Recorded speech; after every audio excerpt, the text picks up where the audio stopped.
Hai semuanya, balik lagi sama calon sarjana. Selain pengetahuan, internet tuh banyak sisi gelapnya juga loh. Ada yang bikin gak nyaman, nakutin, dan bahkan sampai bikin trauma.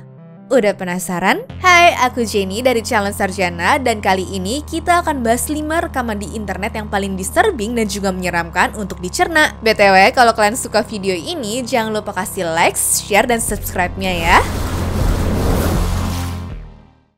Nomor 5. Uncanny Danny. Buat teman-teman yang terlalu sering scroll Instagram, X atau enggak Facebook, mungkin udah pernah melihat sosok perempuan bernama Danny ini kan? Tapi siapa sih dia sebenarnya? Nah, asal-usul pertama kalinya muncul itu dari website bernama Giphy yang memang merupakan gudangnya GIF berada. Jadi kalau kalian nggak tahu, GIF biasanya sering dipakai untuk ngirim pesan lucu ke orang ataupun ngasih reaksi di chat atau sosmed gitu juga ya. Nah, dalam website itu kalian bisa nyari dengan nama Uncanny Danny. Dan gilanya, GIF dia ini sudah ditonton sebanyak 1,9 miliar kali loh. Ya, meskipun terkenal, nggak ada yang tahu siapa yang bikin, kenapa dibuat, atau latar belakang karakternya guys. Jadi waktu aku investigasi lebih dalam, mau nggak mau aku pun jadi harus belajar tentang cara kerja website Giphy ini sendiri ya. Nah, dalam website ini, kalian bisa upload GIF lalu nambah 10 teks biar orang jadi gampang menemukan GIF kalian. Kebetulan untuk Danny kayaknya udah tahu ya cara algoritma ini sehingga naruh teksnya pakai berbagai slang populer dalam berbagai bahasa. Tapi dengan ribuan GIF lain di kategori yang sama, tetap tidak menjawab kenapa Danny bisa mendominasikan. Teori-teori konspirasi pun dari sini mulai bermunculan. Pertama, ada teori nih kalau ini tuh merupakan kampanye iklan acara TV milik Danny Robbins, yaitu seorang penyiar asal Inggris yang punya acara paranormal bernama Uncanny. Yang kedua, ada teori kalau Danny ini akan menghantui kalian setelah melihat GIF-nya itu ya guys. Tapi akhirnya setelah aku menemukan post Instagram milik Miss Gory FX ini, terpercaykanlah semuanya. Ternyata GIF Danny ini adalah proyek seni yang dipesan langsung oleh Giphy dan disutradarai oleh artis asal California yaitu Parker S. Jackson. Modelnya adalah Laura Drummer yang mana merupakan seorang aktor dan juga performer yang kreatif. Meskipun gak ada klarifikasi ataupun alasan kenapa mereka membuat Danny, tapi yang jelas sekarang kita jadi tahu deh ya kalau dia bukanlah sosok horor yang siap meneror kalian tuh teman-teman. Nomor 4. Penculikan anak. Punya anak emang impian semua orang tua kan? Tapi gak bisa dipungkiri kalau punya anak itu melelahkan dan orang tua pun perlu bantuan kan? Hal itu juga dialami oleh pasangan dari New Zealand yang memutuskan untuk menyewa pengasuh anak dari sebuah perusahaan yang katanya sih selalu mengecek latar belakangnya secara detail. Nah, berhubung udah membayar jasa mereka, pasangan ini sih mikirnya bisa tidur dengan nyaman waktu sang babysitter menjaga buah hatinya kan? Tapi sayangnya ini malah menjadi mimpi buruk untuk mereka. Di tanggal 9 Agustus 2017, polisi Auckland harus sampai ditelepon karena kasus kehilangan bayi.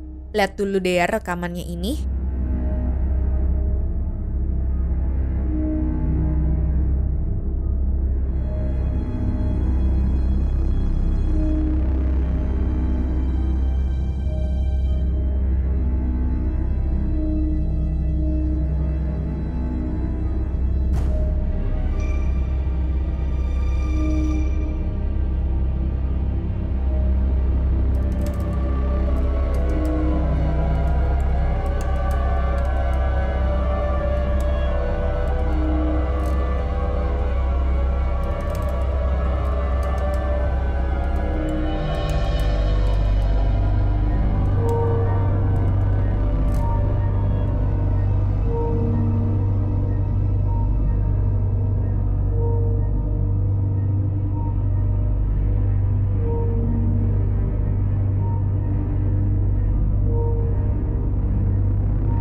Jadi penculik ini terekam CCTV masuk ke dalam rumah, terus keluar dengan baju berbeda sambil bawa anaknya, bahkan keluar gerbang pun dengan santai banget gitu loh.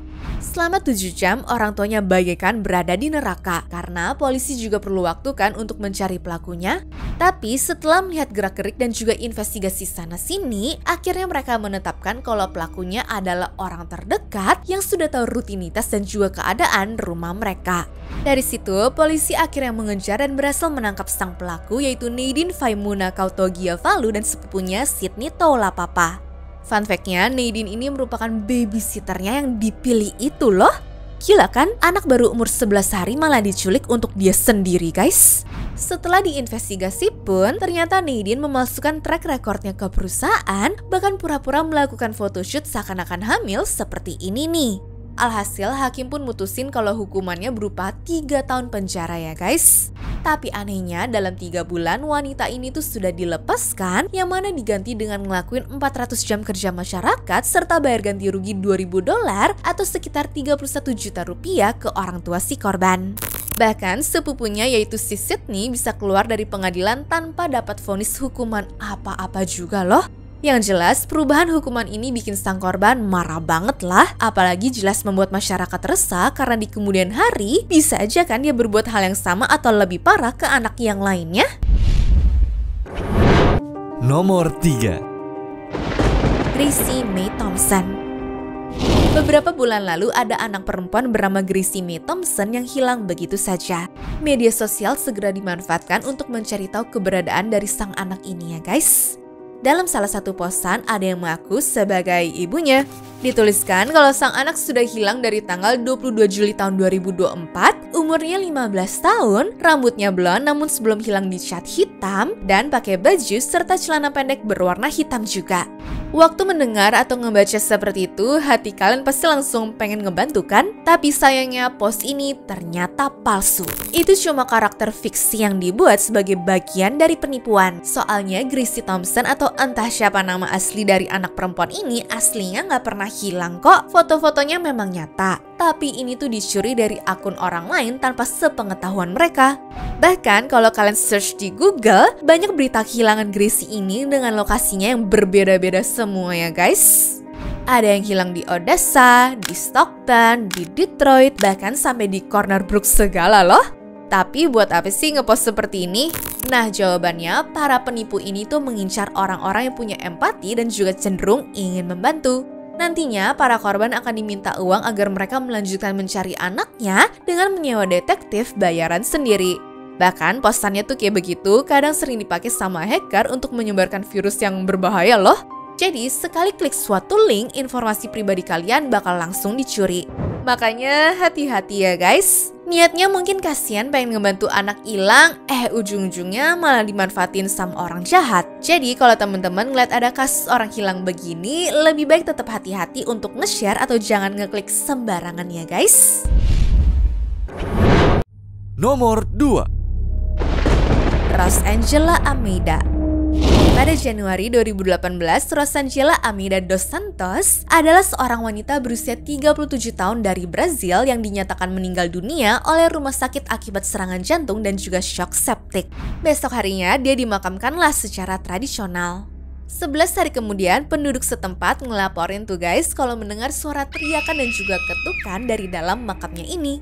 Keluarga yang khawatir pun segera membongkar makam tersebut dan menemukan tanda-tanda bahwa Rosangela mungkin telah berusaha keluar dari peti mati seperti adanya luka di tangan dan dahi, kapas yang terlepas dari telinga dan juga hidung, serta goresan dan darah di dalam petinya. Sayangnya waktu petinya dibuka, wanita ini sudah tidak bernyawa. Dari sini keluarga langsung menuntut jawaban dari pihak rumah sakitnya ya guys. Namun pada Agustus 2023, setelah penyelidikan lebih lanjut dilakukan, otoritas Brazil akhirnya menyimpulkan bahwa Rosangela tidak dikubur hidup-hidup dan kasus tersebut pun berujung ditutup. Iya, mau gimana pun sang anak sudah beneran meninggal dunia dan tidak akan kembali lagi sih. Cuma kalau muncul harapan bahwa anaknya masih bisa ditolong, pasti ini sedih dan juga traumatis banget kan? Nomor 1. Bencana gedung pernikahan. Harusnya tanggal 24 Mei 2001 kemarin merupakan hari bahagia untuk pasangan Karen dan juga Asaf Dror ini ya guys. Tapi sekitar pukul 22.43 saat para tamu menari di lantai 3 gedung tersebut, lantainya tuh tiba-tiba runtuh sehingga menyebabkan sekitar 700 tamu jatuh melalui 2 lantai ke bawah. Dari tragedi ini menewaskan 23 orang dan juga melukai lebih dari 350 orang lainnya. Semuanya pada saat itu berlarian, panik dan gak tahu harus berbuat apa. Bahkan Karen juga dikirim ke rumah sakit karena menderita cedera panggul serius yang katanya sih perlu banyak operasi. Tentunya kejadian ini langsung didatangi polisi dan juga pemadam kebakaran ya. Yang awalnya dikira sebagai usaha serangan teroris, langsung ditepis jauh-jauh sama penyidik setelah melihat rekaman lantai merosot tadi guys. Dari situ akhirnya ketahuan kalau keruntuhan bangunan ini disebabkan oleh metode konstruksi palkal yang cacat. Metode ini membuat bangunannya jadi lantai beton berbobot ringan yang memang bikin pemilik bangunannya lebih hemat secara biaya. Sayangnya yang awalnya bangunan tersebut hanya didesain untuk 2 lantai aja, mendadak malah bertambah jadi 3 lantai waktu sudah menjelang akhir proses konstruksi. Alhasil bebannya tuh lebih banyak namun dengan lantai yang terlalu tipis kan? Bahkan diketahui beberapa minggu sebelum pernikahan, pemiliknya tuh sempat nyopot sekat-sekat karena merasa gak penting guys. Dari segitu banyaknya bukti, akhirnya Insinyur Eliron dan 3 pemilik gedung ini langsung ditangkap dan didakwa atas tuduhan pembunuhan karena kelalaian. Anehnya, hukumannya ini kurang dari 4 tahun doang loh. 2 dari mereka dijebloskan ke penjara selama 30 bulan, satunya cuma menjalani 4 bulan kerja sosial, dan Eli harus menjalani 4 tahun penjara karena mengembangkan sistem yang tidak memenuhi standar keselamatan. Sebagai tanggapan atas tragedi ini, pemerintah Israel sampai mengesahkan Undang-Undang Versailles yang membentuk komite khusus untuk menangani korban yang terluka dalam bencana tersebut. Selain itu, negara mereka juga setuju untuk membayar kompensasi sebesar $32 juta kepada 428 penggugat yang terkena dampak insiden tersebut. Dan sampai sekarang nih lokasinya masih kosong serta disegel, ditambah lagi penyanyi Sarit Hadad pun tidak pernah menyanyikan lagu tersebut kembali ya guys. Anyways, cukup sampai di sini ya guys video hari ini. Sampai jumpa di video selanjutnya. Dah.